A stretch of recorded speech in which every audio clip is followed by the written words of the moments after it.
buy us out to where we could relocate because we knew that the deaths was going to continue. But they just kind of just brushed us off like, you're just, we're not going to fool with you. But I work for Massey Energy. So, I went around the community and started a petition to where the community started getting involved, and because they was getting bombed by this dust too. But when we had to go to the DEP hearings and the Surface Board hearings, I had to sit across from Massey lawyers and argue for my community. And they ended up taking my job from me, and, that's the last I worked in the mines because they blacklisted me where I couldn't get a job anywhere else. I was labeled as a troublemaker because I tried to protect my family and my home and our community.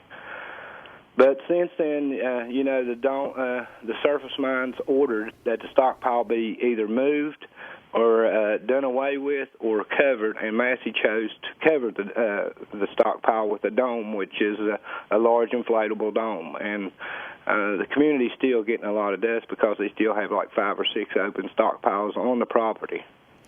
I want to play some of the past comments of Massey Energy CEO Don Blankenship. He's a director of the U.S. Chamber of Commerce. He's strongly opposed any legislation around climate change. These are highlights from the speech Don Blankenship delivered at the Tug Valley Mining Institute in West Virginia in November of 2008. I don't believe climate change is real. I do believe that the Arctic is melting and the Antarctic is getting colder. I believe it's a normal cycle. This is the first speech in 22 years at the Tug Valley Institute that I've made in November while it was snowing outside. So it's not my greatest concern. Let me be clear about it. Al Gore, Nancy Pelosi, Harry Reid, they don't know what they're talking about. They're totally wrong. What they do is nonsense. And until we begin to call it what it is, people are going to misunderstand. Because when we talk about it in more articulate, educated ways, the American public doesn't get it. Pretty simple, they're all crazy. I mean, it is absolutely crazy. How can anybody run for office and say they're going to bankrupt the coal companies and be energy independent and get elected? I mean, how do you do that? How do you stop us from mining coal while we look for Indiana bats and put up windmills to kill them all? I mean, if they'd go ahead with the windmills, we wouldn't have a problem, It is absolutely crazy. It is as great a pleasure to me to be criticized by the communists and the atheists of the Gazette as it is to be applauded by my best friends, because I know that they're wrong. I mean, when you have an editor that's an admitted atheist, and when you have people who are clearly of the far left communist persuasion, would you want them to speak highly of you? It's really crazy when you look at it, and I reuse that word over and over, because what we've got is people cowering away from being criticized by people that are our enemies.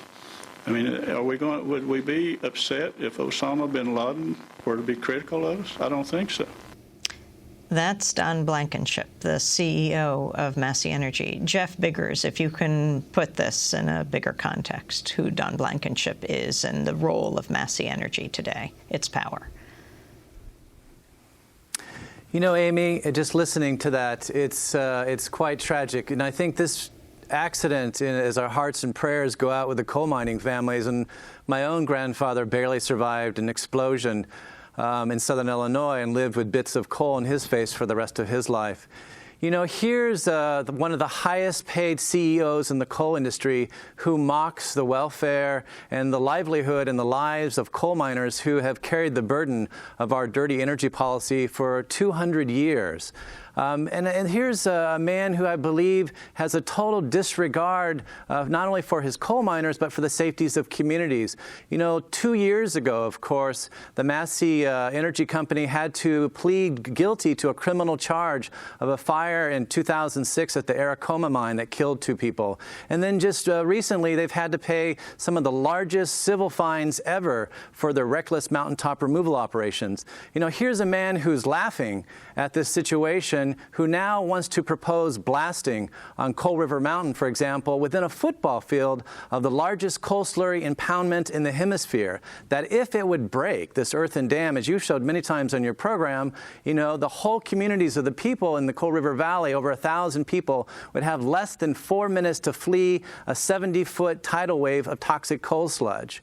You know, unfortunately, Amy, we're in a situation where nationwide we're not taking the staggering human and environmental and healthcare crisis of the coal industry seriously enough until we have these disasters. It's almost as if a crisis is never a crisis until we have these tragic disasters. And it just shouldn't be that way. We should be clamping down and making sure that people like Don Blankenship are truly regulated, if not put out of business.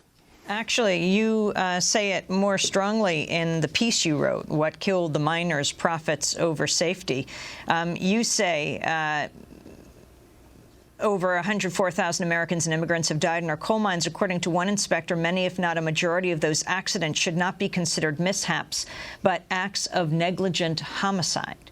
Do you think that Don Blankenship should be charged with negligent homicide? You know, I still am not sure we can comment on the details of this mine until we have the investigation to find out truly what happened. But I think it's important now that we start to broach the issue of manslaughter, that if we have a company that willingly operates in a continual state of violations, and not simply toilet paper violations, we're talking about 50 violations in that mine were called unwarrantable failure, meaning these are life and death situations of ventilation, for example, which leads to methane gas. And of course, the methane gas buildup is nothing new. We've dealt with this for centuries. So if we have a company that willingly, openly, admittedly operates in this state of violence and violation to risk the lives of coal miners, I think it's very important we start to bring up the issue, is this a matter of regulated manslaughter? Do we really need to discuss it in these terms? You know, and I think obviously we have to wait for the investigation to come through, but I think we really need to have a serious discussion about some of the dirtiest aspects and the human lives that are lost through this kind of reckless coal mining. So interesting to note Don Blankenship's power as CEO of Massey. He shelled out more than $3 million of his own money in ads to help defeat a West Virginia State Supreme Court justice who he'd expected the justice to rule against Massey in an appeal of a $50 million award for a small coal company owner who convinced a jury that Massey had driven his company into bankruptcy. The new judge cast the deciding vote against the $50 million award. The U.S. Supreme Court later ruled that the new judge should have recused himself. And also, as a director of the U.S. Chamber of Commerce, Blankenship has helped buttress the Chamber's tough position against any kind of climate change legislation, despite the fact that many other corporate members have supported that legislation.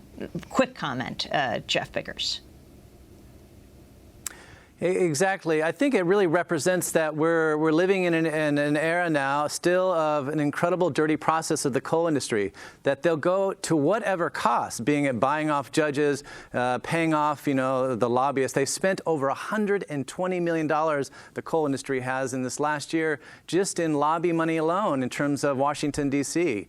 And I think that's what we're faced with right now, is a real crisis in our energy policy and a real crisis of denial. You know, I think one thing I really wanted to point out, Amy, is that, you know, 3 miners still die daily from black lung disease. You know, over 1,000 coal miners every year. And that is still something we're not even grappling with. And that's, once again, the tip of the iceberg of this incredible human loss of lives that we're having in the coal industry today. I want to thank you both for being with us. Jeff Biggers has written the book Reckoning at Eagle Creek, The Secret Legacy of Coal in the Heartland. His family goes back generations in the mines. And Chuck Nelson, 30 years underground miner in West Virginia.